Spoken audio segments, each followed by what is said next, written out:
Hello traders, welcome to K7S AI Trading Lab Live.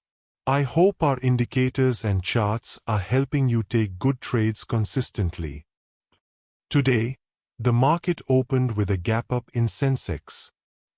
After the opening, we saw a strong bullish momentum, and it almost touched the 75,850 levels.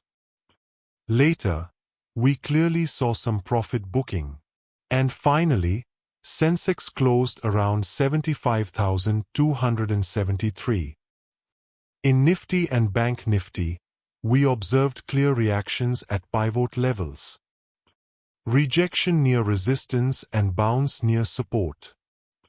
So today also, pivot points acted as strong decision zones.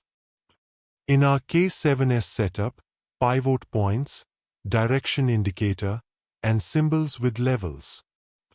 When combined, make it easier to identify high-probability trades. Instead of random trading, if we follow levels with proper confirmation, consistency will improve.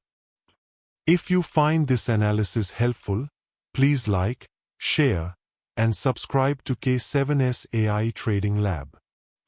And don't miss our daily live sessions.